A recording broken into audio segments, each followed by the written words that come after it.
श्री परमात्मने नमः। श्री चैतन्य चरित्रावली अध्याय पुरी में भक्तों के साथ आनंद विहार। बकवादी लोग जैसा चाहें वैसा अपवाद किया करें, हम उस पर ध्यान नहीं देंगे। हम तो बस हरि नाम रस की मदिरा के नशे में मस्त हो भूमि पर नाचेंगे, लौटेंगे और लौटते लौटते बेसुध हो जाएंगे। आनंद और उल्लास को विध्वंस करने वाली राक्षसी चिंता ही है। संसार चिंता का घर है। संसारी लोगों को धन की, मान प्रतिष्ठा, स्त्री बच्चों की तथा और हजारों प्रकार की चिंताएं लगी रहती हैं। उन चिंताओं के ही कारण उनका आनंद एकदम नष्ट हो जाता है और वे सदा अपने को विपदग्रस्त सा ही अनुभव करते रहते हैं। जिन्हें संसारी भोगों को संग्रह करने की चिंता है, उन्हें सुख कहाँ, वे बेचारे आनंद का स्वाद क्या जाने। आनंद की मिठास तो भोगों की इच्छाओं से रहित वीतरागी प्रभु प्रेमी ही जान सकते हैं। आनंद भोगों में ना होकर उनकी हृदय से इच्छा ना करने में ही है। इसीलिए परमार्थ के पथिक विषय भोगों का परित्याग करके पुण्य तीर्थों में या वनों में जाकर निवास करते हैं। संसारी लोगों पर भी इन पुण्य स्थानों का प्रभाव पड़ता है। किसी धनी के घर जाकर हम मिलते हैं तो उसे मान अपमान, स्त्री पुत्र तथा परिवार के चिंताजनक वायुमंडल में घिरा हुआ देखते हैं। वहाँ वह हमसे न तो खूब प्रेम पूर्वक मिलता ही है और न खुलकर बातें ही करता है। उसी से जब किसी विरक्त साधु महात्मा के स्थान पर किसी पवित्र देव स्थान अथवा जगन मान्य पुण्य तीर्थ पर मिलते हैं तो वह बड़ी ही सरलता से मिलता है, हंसता है, खेलता है और बच्चों की तरह निष्कपट बातें करता है। इसका कारण यह है कि उसके हृदय में आनंद का अंश भी है और चिंता का भी। घर पर चिंता के परमाणुओं का प्राबल्य होने से वह उन्हीं के वशीभूत रहता है। आनंद की पवित्र इच्छा यदि उसके हृदय में होती ही नहीं तो वह सदाचारी एकांत प्रिय महात्माओं के पास जाने ही क्यों लगा। उनके पास जाने से प्रतीत होता है कि वह सच्चे आनंद का भी उत्सुक है और उसके आनंदमय भाव महापुरुष की संगीत में ही आकर पूर्ण रीत्या प्रस्फुटित होते हैं। इसीलिए तो कहा है, सदाचारी और कल्याण मार्ग के जाने वाले सदगृहस्थों को भी साल भर में 2-1 महीनों के लिए किसी पवित्र स्थान में या किसी महापुरुष के संसर्ग में रहना चाहिए। इससे उसे परमार्थ के पथ में बहुत अधिक सहायता मिल सकती है और इन स्थानों के सेवन से उसे सच्चे आनंद का भी कुछ अनुभव हो सकता है। गौड़ीय भक्त बार बार की चिंता छोड़कर 4 महीने प्रभु के चरणों में रहने के लिए आए थे। एक तो वे वैसे ही भगवत भक्त थे, उस पर भी महाप्रभु के परम कृपा पात्र थे और संसारी भोगों से एकदम उदासीन थे। तभी तो उन्हें पुरुषोत्तम जैसे परम पावन पुण्य क्षेत्र में प्रेमावतार श्री चैतन्य देव की संगति में इतने दिनों तक निवास करने का सौभाग्य प्राप्त हो सका। महाप्रभु तो आनंद की मूर्ति ही थे। उनकी संगति में परम आनंद का अनुभव होना अनिवार्य ही था। इसीलिए 4 महीनों तक भक्तों को प्रभु के साथ बड़ा ही आनंद रहा। महाप्रभु भी उनके साथ नित्य भांति भांति की नई नई क्रीड़ाएं किया करते थे। रथ यात्रा के पश्चात जो पंचमी आती है उसे हेरा पंचमी कहते हैं। उस दिन महालक्ष्मी भगवान को हेरती अर्थात खोजती हैं, इसीलिए उसका नाम हेरा पंचमी है। जगन्नाथ जी में हेरा पंचमी का उत्सव भी खूब धूमधाम से होता है। जिस प्रकार जगन्नाथ जी के मंदिर को नीलाचल कहते हैं, उसी प्रकार गुटिचा उदान के मंदिर को सुंदराचल कहते हैं। भगवान तो उस दिन सुंदराचल में ही विराजते हैं, किंतु हेरा पंचमी का उत्सव यहाँ नीलाचल में ही होता है। अब के महाराज ने अपने कुल पुरोहित श्री काशी मिश्र को हेरा पंचमी उत्सव को खूब धूमधाम के साथ करने की आज्ञा दी। महाराज के आज्ञा अनुसार भगवान का मंदिर विविध भांति से सजाया गया। महाराज ने स्वयं अपने घर का सामान उत्सव की सजावट के लिए दिया और महाप्रभु के दर्शन के लिए विशेष रीति से प्रबंध किया गया। प्रातःकाल सभी भक्तों को साथ लेकर महाप्रभु हेरा पंचमी के लक्ष्मी विजय उत्सव को देखने के लिए सुंदराचल से नीलाचल पधारे। महाराज ने उनके बैठने का पहले से ही सुंदर प्रबंध कर रखा था। महाप्रभु अपने सभी भक्तों के सहित वहां बैठ गए। इतने में ही एक बहुत बढ़िया सुंदर डोला में बैठकर भगवान को खोजती हुई लक्ष्मी जी अपनी सभी दासियों के सहित पधारी। उस समय लक्ष्मी जी की शोभा अपूर्व ही थी। उनके संपूर्ण अंगों में भांति भांति के बहुमूल्य अलंकार शोभायमान थे। आगे आगे देवदासियां नृत्य करती आ रही थीं और अनेक प्रकार के वाद उनके आगे बज रहे थे। आते ही श्री लक्ष्मी जी की दासियों ने जगन्नाथ जी के मुख्य मुख्य सेवकों को बांध लिया और बांधकर उन्हें लक्ष्मी जी के सम्मुख उपस्थित किया। दासियां उन सेवकों को मारती भी जाती थीं। महाप्रभु ने स्वरूप दामोदर से पूछा, स्वरूप यह क्या बात है, लक्ष्मी जी इतनी कुपित क्यों हैं? स्वरूप दामोदर ने कहा, प्रभु क्रोध की बात है। अपने प्राण प्यारे से पृथक होने पर किसे अपार दुख ना होगा।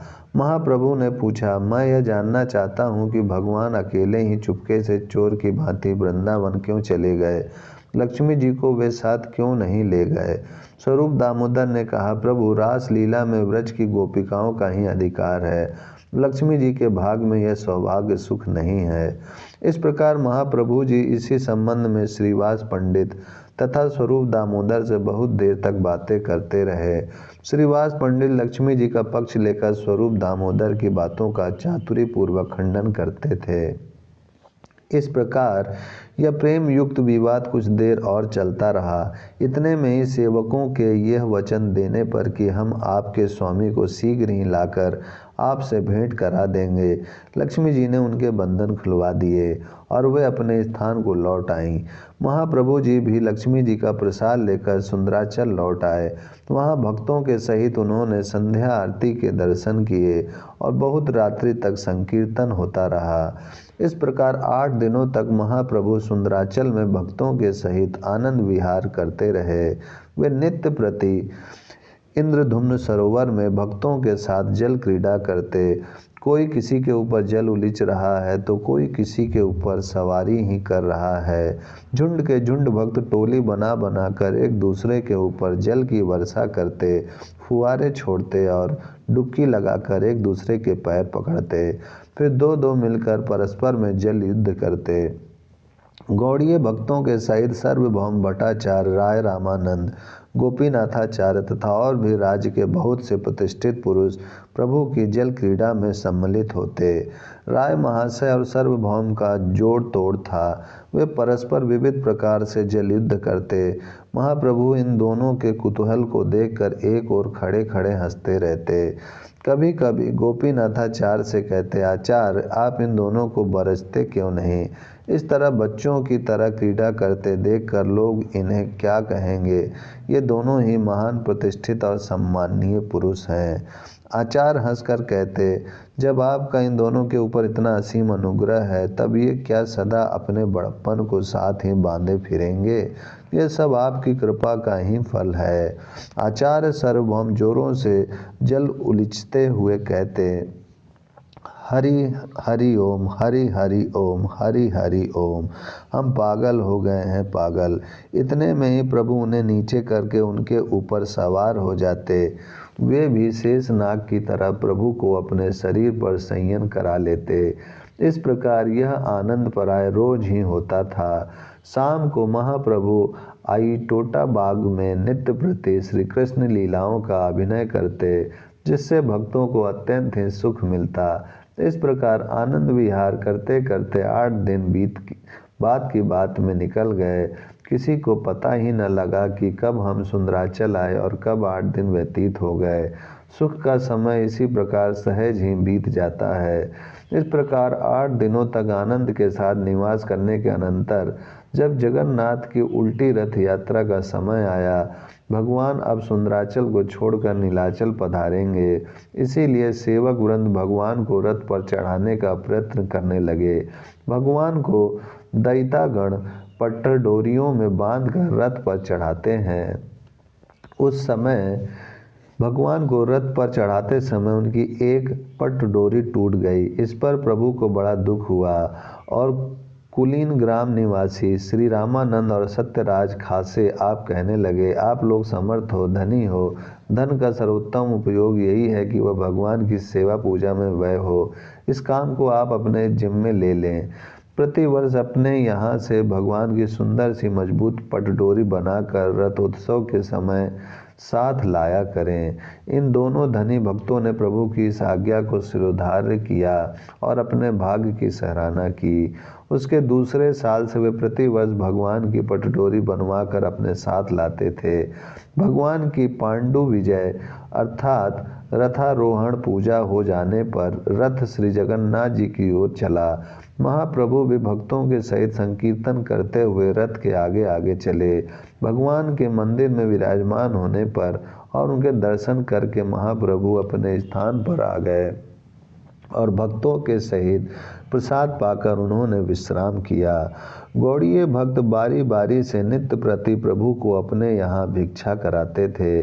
महाप्रभु भी प्रेम के साथ सभी भक्तों के यहाँ भिक्षा करते और उनसे घर द्वार कुटुंब परिवार के संबंध में विविध प्रकार के प्रश्न पूछते। इस प्रकार श्रावण बीतने पर जन्माष्टमी आया। महाप्रभु ने भक्तों के सहित खूब धूमधाम से जन्माष्टमी का त्यौहार महोत्सव मनाया। नंदोत्सव के दिन आपने गौड़ीय भक्त रूपी ग्वाल बालों को साथ लेकर नंदोत्सव लीला की। उसमें उत्कल देशीय भक्त तथा मंदिर के कर्मचारी भी सम्मिलित थे। कानाई खुटिया और जगन्नाथ माइती क्रमशः नंद यशोदा बने। महाप्रभु स्वयं युवक गोप के वेश में लाठी हाथ में लेकर नृत्य करने लगे। महाप्रभु की लाठी फिराने की चातुरी को देखकर सभी दर्शक विस्मित हो गए। महाराज प्रताप रुद्र जी ने उस समय प्रभु की भावावेश अवस्था में ही उनके सिर पर एक बहुमूल्य वस्त्र और जगन्नाथ जी का प्रसाद बांध दिया। प्रभु के समीप साथ ही ग्वाल बाल किलकारियां मारकर नृत्य करने लगे। जो भक्त नंद यशोदा बने थे उन्होंने सचमुच अपने अपने घरों में घुसकर अपना सब धन ब्राह्मण तथा अभ्यागतों को लुटा दिया। इससे महाप्रभु को परम प्रसन्नता हुई। इस प्रकार उस दिन की वह लीला बड़े ही आनंद के साथ समाप्त हुई। जन्माष्टमी बीतने पर विजयदशमी का उत्सव आया। उसमें महाप्रभु स्वयं महावीर हनुमान बने और भक्तों को रीछ वानर बनाकर रावण पर विजय लाभ करने चले। उस समय महाप्रभु को सचमुच वात्मजज श्री हनुमान जी का भावावेश हो आया था। वे हाथ में वृक्ष की शाखा लिए हुए किलकारियां मारने लगे। सभी महाप्रभु के इस अद्भुत भाव को देखकर विस्मित हो गए और जय जयकारी तुमुल ध्वनियों से आकाश को गुंजाने लगे। इस प्रकार महाप्रभु ने भक्तों के साथ मिलकर रास यात्रा के दीपावली देवोत्थान आदि सभी पर्वों की लीलाएं की। महाप्रभु के सहवास का समय किसी को मालूम ना पड़ा कि वह कब समाप्त हो गया। सभी अपने अपने घर तथा परिवार वालों को एकदम भूल गए थे। उन सब का चित्त श्री जगन्नाथ जी में तथा महाप्रभु के चरणों में लगा रहता था। अब महाप्रभु ने भक्तों को अपने अपने घर लौट जाने की आज्ञा दी। इस बात को सुनते ही मानो छोटे छोटे कोमल वृक्षों पर तुषार गिर पड़ा हो, उसी प्रकार का दुख उन सब भक्तों को हुआ। ओम शांति शांति शांति।